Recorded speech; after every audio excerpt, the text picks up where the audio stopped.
All right, guys, I hope you're excited for the next episode and our guest today on our Investor Army podcast. I want to talk about the two different sides of the business. So, one, we have the functionality of the business, the generation of leads, the building systems, the automating your business, and doing the day to day functions that you have to do in order to be successful as a business owner.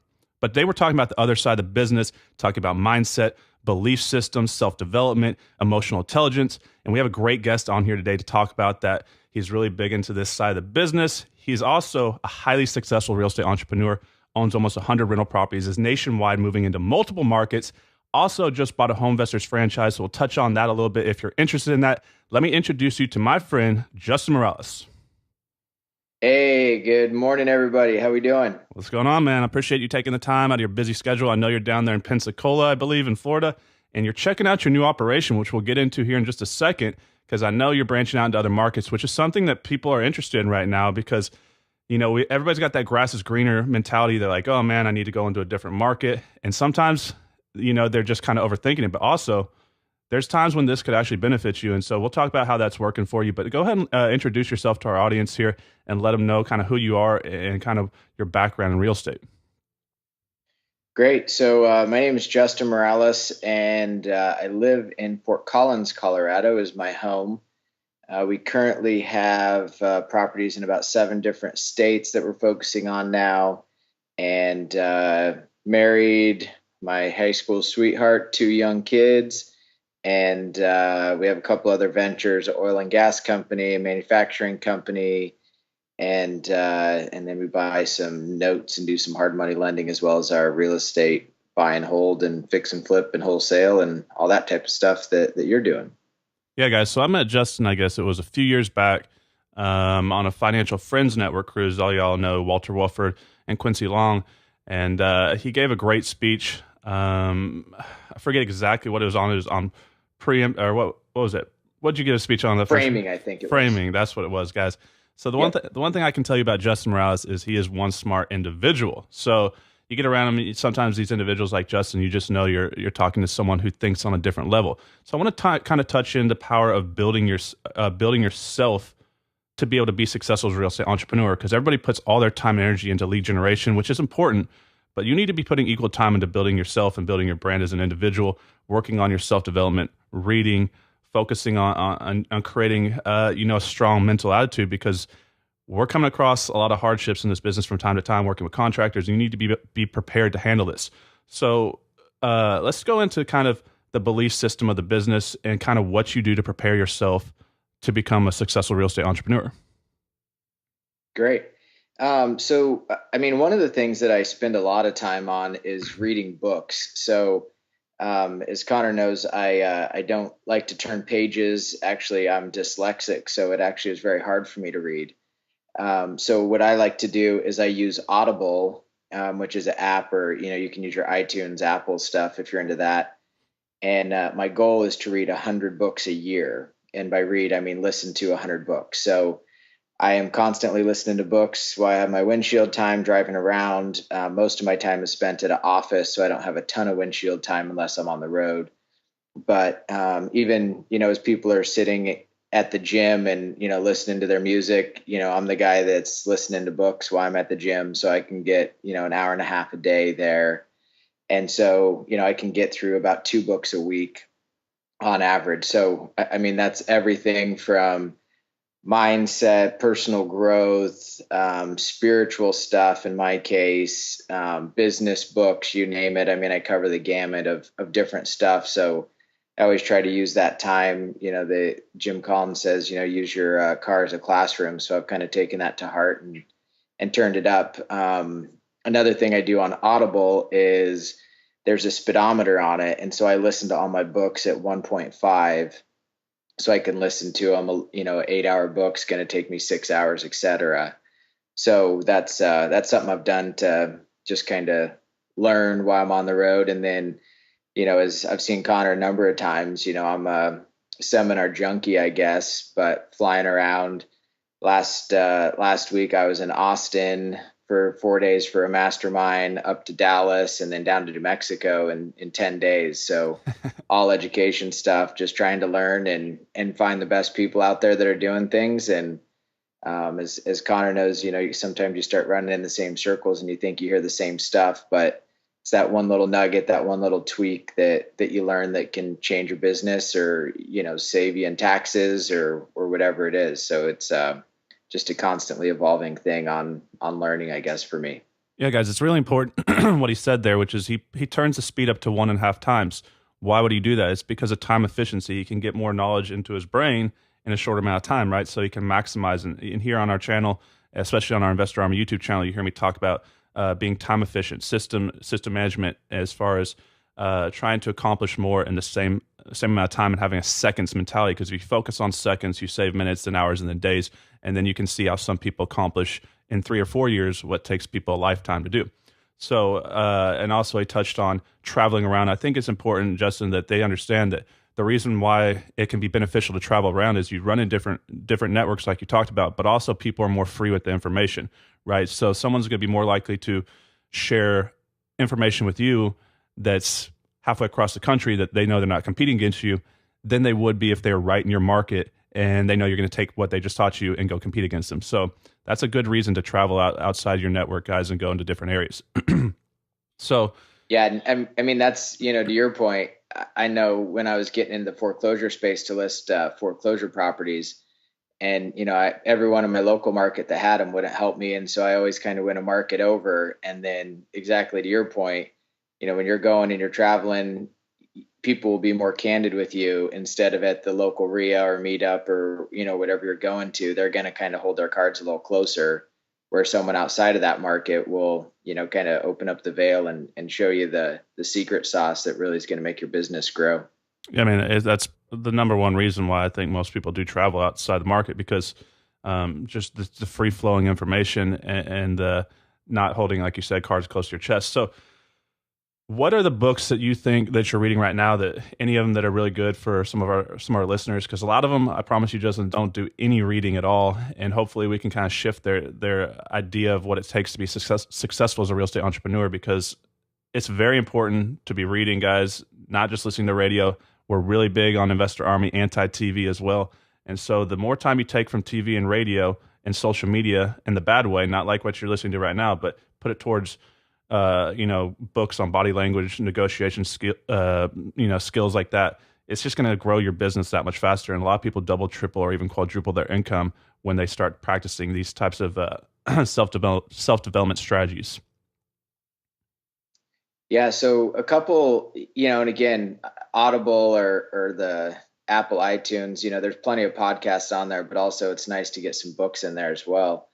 I like, The One Thing is really good, helping you on focus. It's a book by Gary Keller. That's a book that's great. I love a book called Mindset that kind of gets you from a growth mindset. It's actually something that kind of inspired me to write a book that I'm working on now called The Abundance Effect, helping to shift people from scarcity to abundance. Just kind of getting over those limiting beliefs, getting over that scarcity mindset that there isn't enough.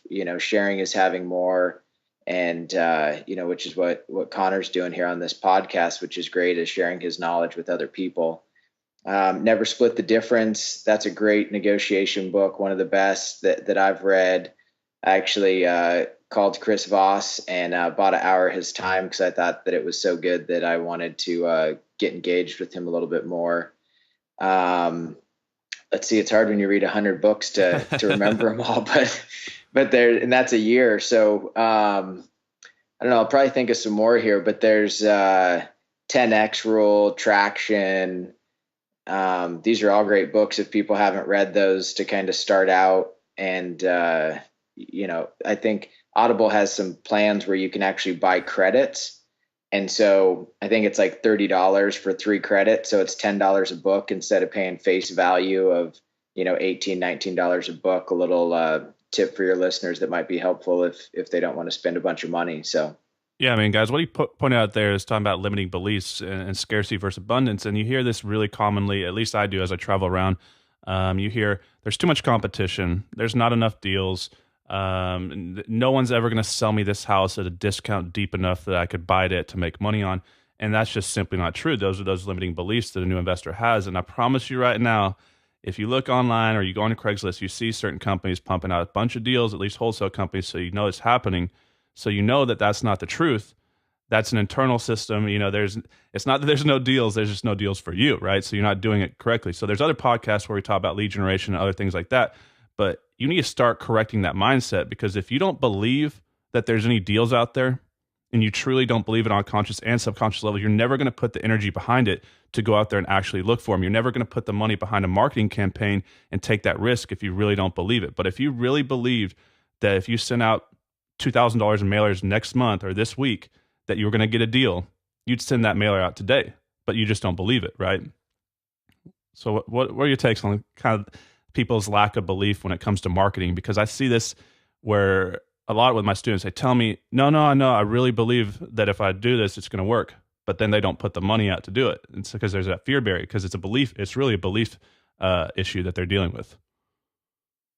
Yeah, I mean, if you're not committed, then I would just encourage you not to waste your time, because at the end of the day, you have to kind of jump in and, as Warren Buffett says, testing the river with both feet.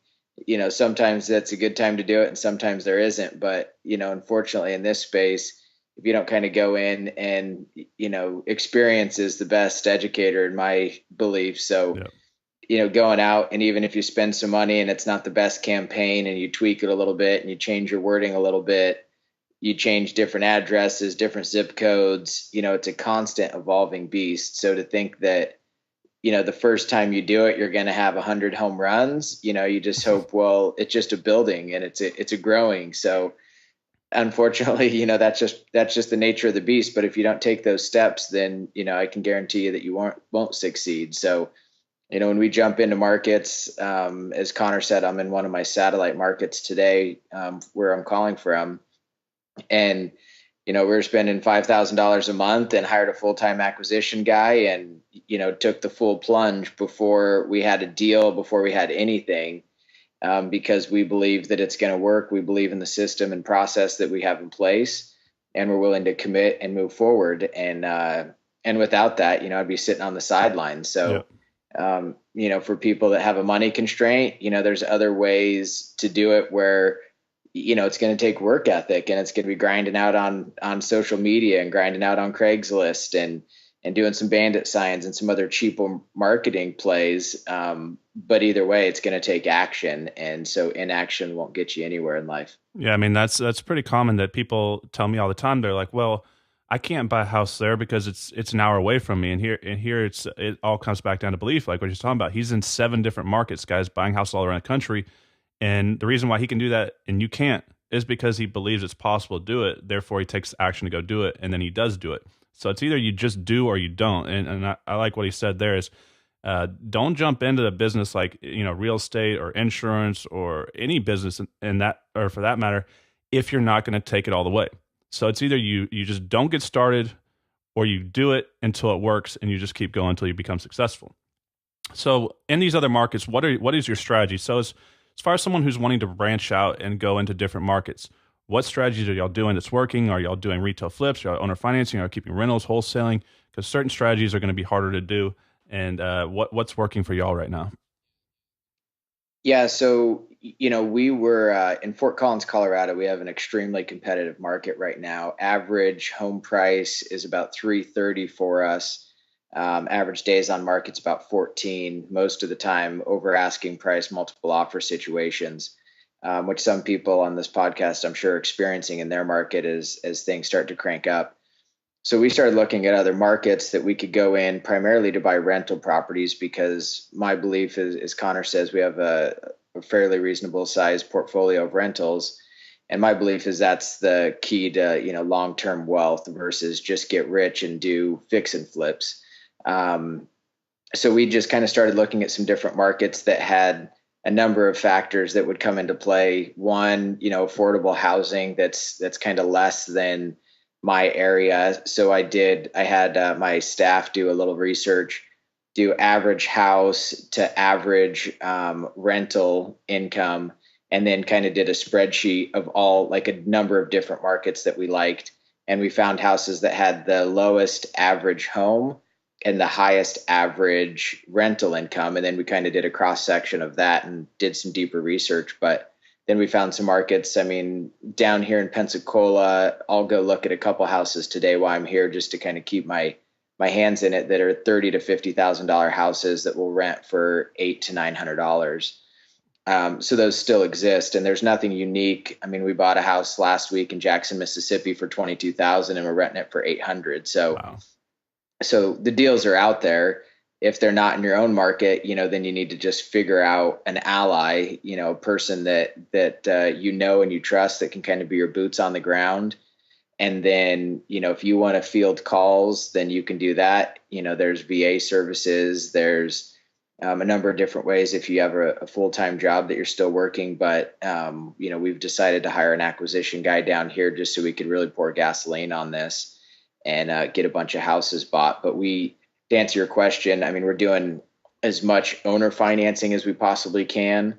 My goal every call is to try and buy a house, $0 down, 0% interest. That's kind of the ultimate buy for me. It's kind of turned into a game for me to see how many of those houses I can get for free with, 100% principal pay down every month, and then put a renter in there that covers that nut. So we do that, but then we'll do, the typical play that we're kind of an upside down model. Most people are wholesaling, flipping, renting. Our primary goal is finding rental properties. If it doesn't work for us to hold, we'll flip it. If it doesn't work for us to rent or hold, then we'll wholesale and get an assignment on that contract. So that's kind of what we do. And then exit, we do a degree of seller financing, but honestly, if we're willing to seller finance it, we typically just keep it in our portfolio. Yeah.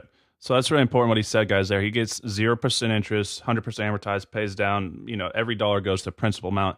And it goes back to what we were talking about earlier, belief, right? So all the time I have people tell me, oh, well, it's not possible. You can't get 0% interest, or you can't get owners to do owner financing or give you owner financing. And then I ask, well, do you even ask for it? And they're like, well, and they're not even asking for it. And so, you hear about people who close, $70,000, $80,000 wholesale deals. And when I was starting, I used to get frustrated. I'd be like, man, they're just getting lucky. And then one day I realized they're not getting lucky. You have to make that offer to be able to get that offer accepted. So most people back into an offer, whatever percentage of market value that minus repairs, right? And so you may be looking to make a $10,000, $15,000 wholesale deal. But if that's how you run your numbers and you're not making that offer $50,000 below to give yourself an opportunity to make that fee, you're never going to get that deal. If you're not making a 0% offer or a low interest rate offer, you're never going to get that deal. So you have to make that offer. Kind of go over how you would approach a seller and make them that offer, because most people don't even realize you can do something like that. Yeah, so it's funny you say that. Part of my limiting belief was exactly what you said was, oh, I can't get owner financing deals. And so I said, well, I'll just try at 8%. I'll try making offers at 8% interest, shorter term, 5 to 7 years type term. If you guys don't know how to use the 10B2 calculator, that's a powerful tool. You need to get on top of that. You need to learn it. Gary Johnston does a money, not math, I think it's called, a class on the calculator, but that's a very valuable tool to be able to negotiate these deals on the spot on your phone. But so I started out at 8% thinking that's probably better than most people could get in the stock market, or most people could get in other type of ventures that they have. And so then I just kept whittling that down, and I was like, wow, I got a couple people to say 8. Well, maybe I'm giving away too much. Maybe I can do 6, and then maybe I could do 4. And then, now kind of the ultimate is 0. So what I typically do is we'll give them a 3 option letter of intent. First option is going to be about 85% ARV, and that's going to be 0% financing, no money down, so it looks really good. Let's just say on $100,000, it's an $85,000 offer, right? Then the next offer is going to be about 70%. And so that will be at 6% interest. And then the last offer is going to be, buying deep, minus repairs, all that type of stuff. That's a cash offer. So, when they look at it, it looks like, 50, 70,000, and let's say 85,000. And so as a seller, of course, their eye is drawn to that $85,000 offer. Yep. And so for them, some people just need the cash and they need out, as you well know. I'm going to meet with a guy right now that just found out he has cancer and needs to basically liquidate everything. He's not interested in a long-term play, unfortunately for him. So he's probably going to be a cash buyer, and the 85,000 isn't going to be enticing to him. But for others that, I see it a lot in people that have rental properties that they're getting ready to sell. They've kind of got used to that monthly check coming in. They've kind of got used to, that 400 or 500 extra bucks that's coming in. And so when you talk to them about that, it's the same thing they have. It's just they don't have to deal with the tenants, toilets, and turnover.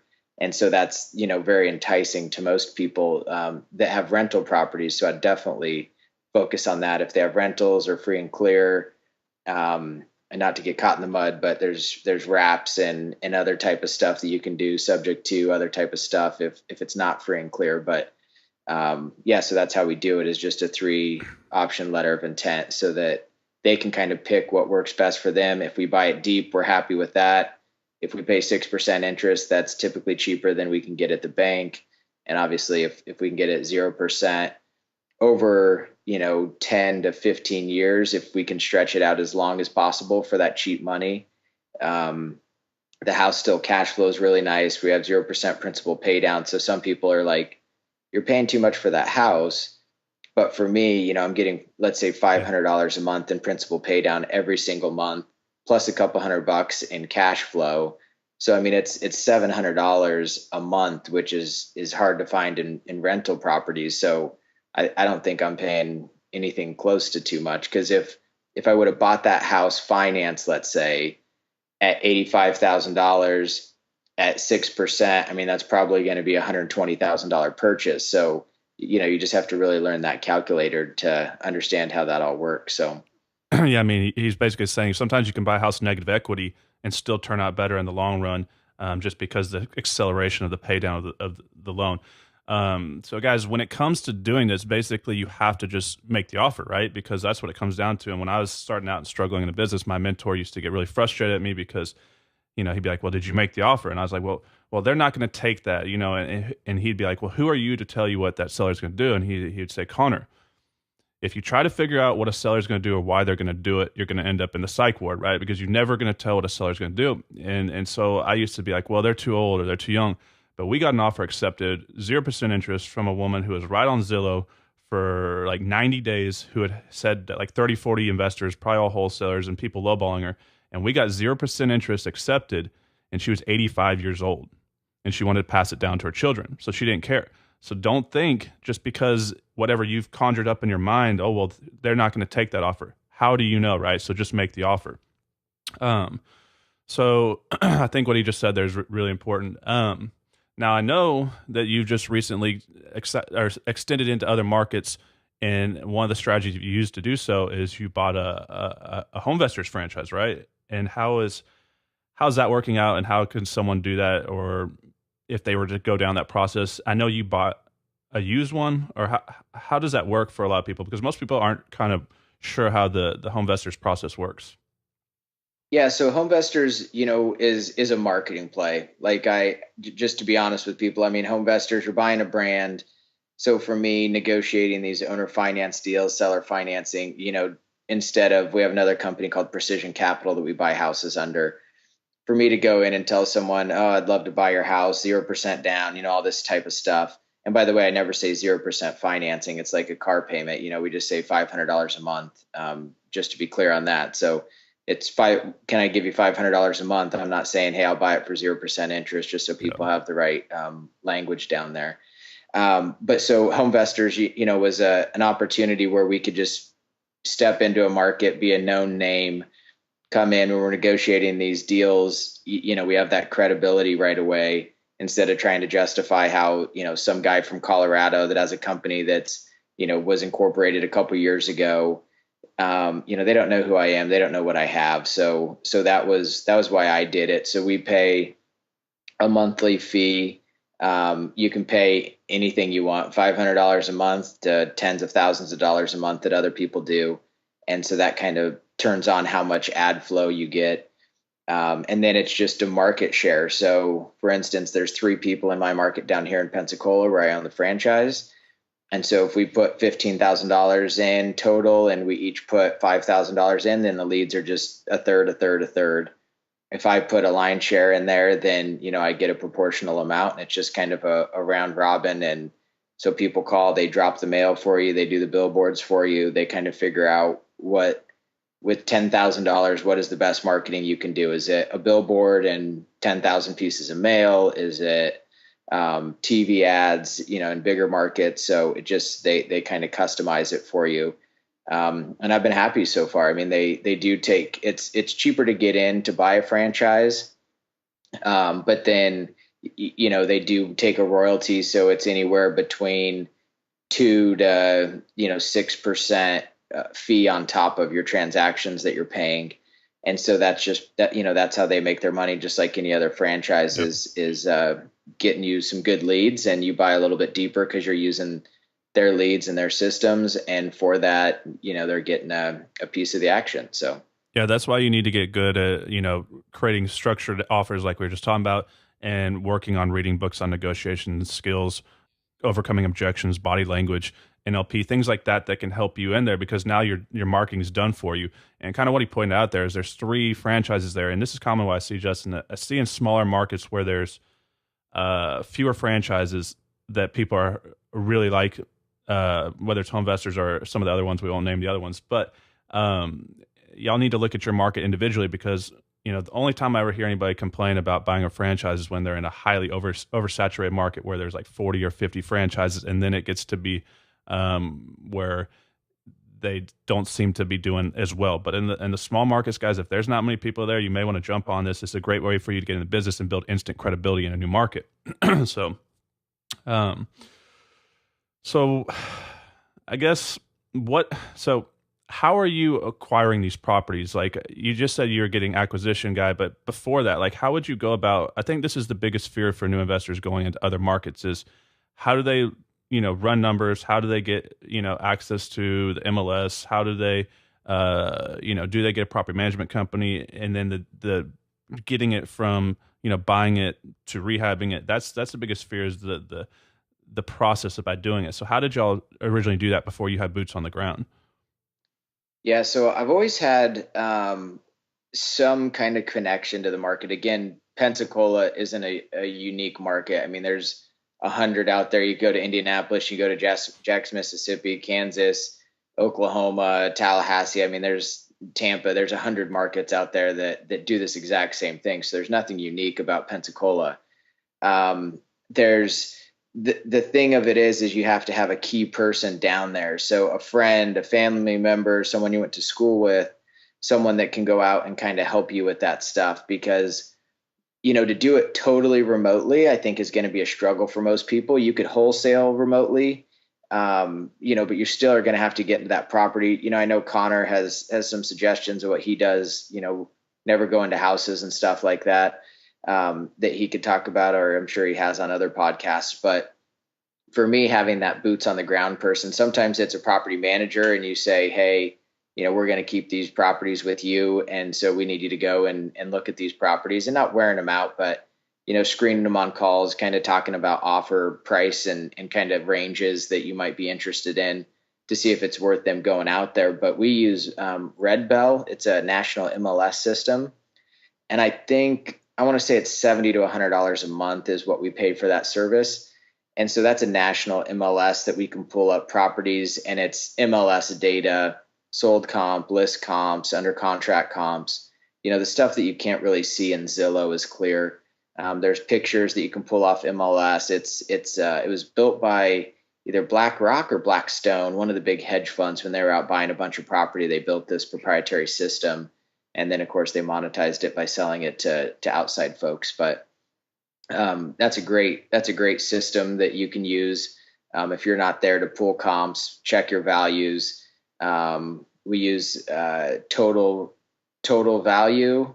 It's another Zillow, NAR, RPR. There's 3 or 4 out there that you can kind of get a sense of, if they're all saying 150,000, then you're probably pretty close. And then you can jump into something like Red Bill to kind of dial it in a little bit more. what we've noticed is like in Florida, it's starting to uptick like a lot of the other markets. And so that $150,000 value might be light because the comps haven't started to load up into their database. So, we said no to some properties only to find out, it's really $170,000 comp because, the data just wasn't refreshed quite quick enough for us. And so, and even we're going to look at a house today. If we just looked at Zillow and the other sites, it'd probably be about 120, but really it's probably about $150,000 house just because, the market is ticking up. And so having some good data is crucial to making offers, as you well know. So, Yeah. so yeah, if you have someone that's local, boots on the ground, family member, cousin, uncle, guy you went to school with that's in one of these markets that has some better price points, start there, and then you just have to kind of work through it. I mean, going to having them go to meetups and RIAs and all this type of stuff, going out and having lunch with contractors and interviewing property managers and doing all that type of stuff to kind of build your team just like you would if you were local. So it does take some time, but I would say, we probably brought a property in 3 months and had all those processes in place. We had our rehab crew dialed in. We had our property management crew dialed in. We had all that stuff. And that was before I had a full-time acquisition guy. That was just me working remotely, no boots on the ground aside from some local realtors and property managers. So, Yeah. So that's important, guys, because you may want to think about what he's saying a little bit closer because you're in your own market. It comes down to going wide or deep, right? So if you figured out and cracked a code for some specific type of marketing, you're really good at direct mail or you're really good at pay-per-click, your best option may be to spread out and go into other markets and duplicate and replicate that system that you're using that's successful in your own market instead of trying to stay within your own market and experiment with different types of marketing strategies because it's working and you can just spread out and grow and scale that way. And clearly it's working for Justin. So what's next for you here? You're going into other markets. You're going to continue to go nationwide. Are you staying basically in these few markets or kind of what is your big vision as far as where you want to take your business? Yeah, so we're actually in the process of identifying one more market that we're going to expand into for exactly what you said. Once you have the recipe, it's very easy to replicate. And so, then it's just, I always call it just putting gasoline on the fire. So all we're doing is just spending some more ad dollars and generating some more leads somewhere else.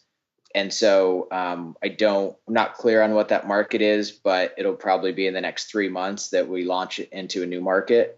And then, we'll just keep doing the exact same thing we're doing here, have an acquisition guy, have property managers. And as I'm sure a lot of people know, if you don't have that boots on the ground, but you love a market, call and interview local realtors. And a lot of them, if you promise them listings and you promise them a little bit of business, they'll go out and look houses for you. If you burn them up and, you send them to 50 houses and they don't get any business, of course, they're not going to do that. But as we all know, if you get 50 or 100 calls a month, one or two of those are probably going to be a retail listing for that agent. And so instead of taking a referral fee or anything like that, you just say, hey, how about I throw you these listings? And you actually follow through and you do that for people that say, no, I want 100,000. No, I want 200,000. And that's retail. That's kind of a way that you can get in. They know the comps, they know the values, and they can kind of give you, be the boots on the ground to test some of that stuff. But yeah, to your point, the heavy lifting has been done. If you already have a recipe and it works, just pick it up and drop it into another market, and then you'll be ready to go right away. So yeah, the best thing you can do right now, guys, if you're having what was the saying, feast or famine, if you're really successful using a certain strategy, this is one of the biggest regrets I hear from investors all the time. So they had some unique strategy, right? They were going to the auctions or they were or buying HUD homes or something, and then the way that they're generating leads dried up. So if what you're doing right now is working, put the pedal to the metal, lay on it every day, all day, and squeeze as much out of that orange as possible because eventually it's going to dry up unless it's just something like a really good direct mail strategy. But you don't want to look back in 3 years and say, man, I could have bought another 30, 40 houses at a massive discount because, I was too busy going out partying or too busy traveling or whatever. So you really want to press down and maximize on those dollars while you're getting those leads because you don't know what's coming around the corner. You don't know when they're going to dry up. And I know something weird here. I don't know if you're seeing this, Justin, but the first time about 3 or 4 years, I've had people calling me in foreclosure.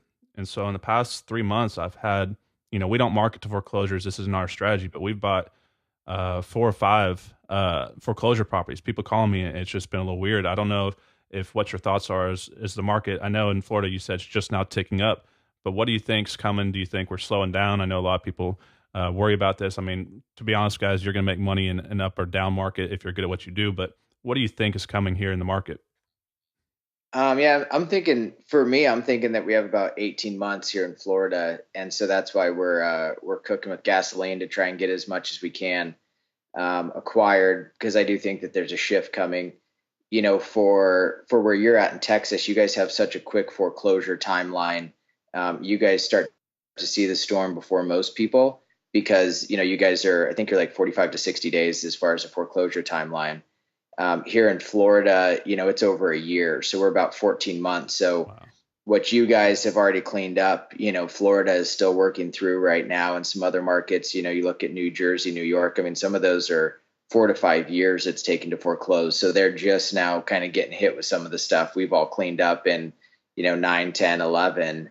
They're still trying to clean that mess up. So in I do see that there's a change coming. In Florida, I think that we're going to be about a year behind. So I'd encourage everyone to learn their foreclosure timelines, understand how that affects a market, and then keep an eye on a metroplex that's kind of close to you. West Coast if you're watching the San Diegos, East Coast if you're Mhm. watching Charleston, North Carolina, Charlotte, some of these type markets. If you're central, looking at the Denvers and Dallases and kind of figure out what's going on because they'll be the leading edge of what's coming, and so you can kind of stay ahead of that curve as shifts come. You can adapt and change your marketing, or just know it's coming. If you see that shift coming, of course you don't want to start doing a 4 month hold or a 4 month fix and flip because you might get stuck with that property as that market goes down. So if you buy right, obviously you can solve all problems with that, but it also you'll leave some money on the table. So that might be a time to start wholesaling a little bit more, get rid of some of those houses, so you don't have to worry about getting stuck with those in a shift. Yeah, I mean, you just got to change your strategy, guys. So go back, and if it does start switching, go back and research what people were doing back in those days to be successful. Just like you talk about wholesaling. I mean, he's talking about he's buying a house for $22,000. Do you think he's going to get hurt owning a house for $22,000? Even if he has to reduce his cash flow, he's still making a huge ROI. So you're going to have to shift if you're a wholesaler, guys. You're going to have to shift from being motivated seller, finding leads, generating leads, off market leads, to finding buyers, right? Because now the buyers, the money's drying up. There's not all these hard money lenders pumping money to the buyers, so it's going to be harder to find buyers. So right now, people who can find the deals make all the money. When the market starts turning, you're going to have a good buyers list. Also, if you can raise private money, you're going to scoop up houses left and right. And so it's just a matter of what you're doing. So I wouldn't be too worried about the downturn. All right, Justin, I appreciate you coming on here. Gave some great information. If you want to reach Justin, guys, now's the time. I'm going to give him an opportunity to share his phone number with you in case you're in some of his markets. Go ahead and tell him what markets you're in, because I'm sure that he wants to buy wholesale deals from you if you're a wholesaler, or maybe even potentially partner with you if you find a good enough deal. Go ahead and let him know kind of which areas you're in. I know you're in Florida and Colorado, but I think you're also in Birmingham and Jackson. And go ahead and give them your contact information if they have a deal that they want to try to work with you or sell to you. Great. Yeah. So currently we're buying in Kansas City, Missouri, Jackson, Mississippi, Bay City, Michigan, Pensacola, Florida, Mobile, and Birmingham, Alabama, and Fort Collins, Colorado. I actually call it kind of all of Colorado. We can cover that state pretty good up there. My best contact is 970-412-0605.